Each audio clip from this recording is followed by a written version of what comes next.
Okay, so we are slowly moving forward. Today in this video, I'm going to teach you about liquidity and the actual concept about liquidity. So I'm pretty sure you have watched a lot of videos on liquidity, maybe on YouTube, or you bought someone else's course and they taught you about liquidity. So it's my job to teach you as well, because you spend a lot of money, right? So it's just best for me to explain what is liquidity. So let's suppose that this is resistance, right? And this is support level. All right, so we are told to sell at the resistance and then buy at the support level. Okay, and now you might have noticed that I have labeled the resistance as buy side liquidity, and I have labeled the support level as sell side liquidity. And I'm going to explain to you why I did that. But let me explain a bit more about liquidity. So you can see that price goes up to resistance and then we see a huge sell-off, right? So now this area becomes a resistance because price couldn't go above that level and there are heavy sellers around this area. So price goes down and then from this area price goes back up in like with a momentum. All right, so now this place could be considered as a support level. This level and this level is now considered to be a support level. So a lot of retail traders, what they are expecting is that when the price is going to come back to this level, which is the resistance, the price is going to fall down. Okay, so what price actually does is, let me explain to you. Oops, sorry. Price fakes out like this, all right, and then goes down, all right, fakes out the support level, and then it might either go up or down depending on the daily bias. All right, so I'll assume that it just goes down.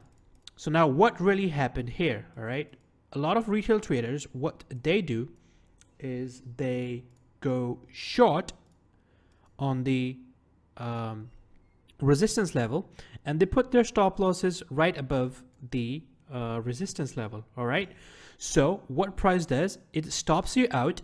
But then why am I calling it a buy side liquidity? Let me explain it to you very, very easily.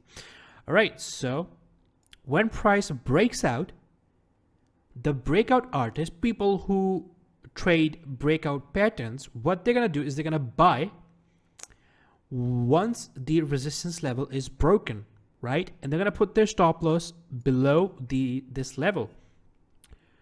All right, so they have a buy order, all right, and their stop loss order is a sell order. So if a person buys, if a person goes long and then he gets stopped out, then that stop order would be considered as a sell position. All right, so the reason why it happens is that so that the price can go down with a momentum, with huge volume, because when the price breaks out, people buy, right? But then they have stop loss orders. So what price does, it just goes down, triggers a lot of stop loss orders, which are sell orders, right? So it's gonna create more sell orders here and the price gonna go way down. All right, so people who just shorted at the resistance level, they got stopped out as well.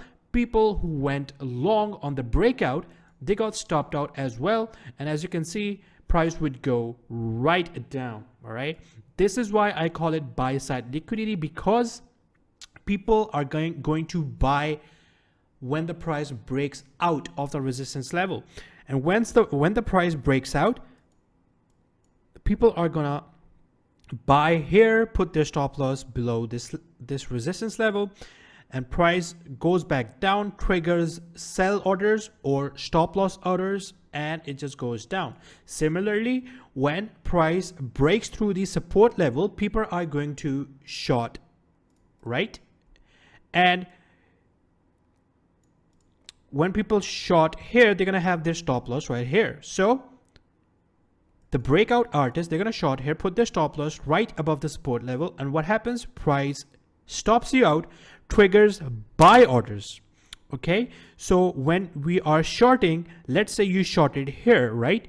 And price stops you out, then it would trigger buy orders because you are selling, right? So when you get stopped out, it will trigger buy orders.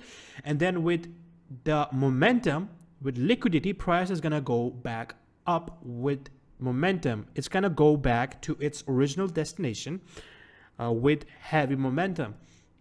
So this is the concept of liquidity. Now, liquidity could be literally anywhere. It could be right here, right? This level. All right. When we are in an uptrend, you can see the higher high and higher low. This higher low could be considered as liquidity as well, because people are going to buy. Oops, my bad. At the breakout of this previous high. So let's say people buy here, they might put their stop loss right below this previous higher low, right? And then in the future, the price can come back down, right, to some auto block here or demand zone, and then the price can just actually move back up. Oops, my bad. It can just move back up like that. So it could be anywhere, but we need to identify the most important liquidity areas. The more prominent that area is, the more it's going to be, working with your strategies. The strategies that I'm going to teach you in the upcoming videos, we are going to use liquidity. We are going to trade with liquidity. Liquidity is everything. All right. So I hope you did understand the concept of liquidity, and I'll give you some examples in the next part of this concept.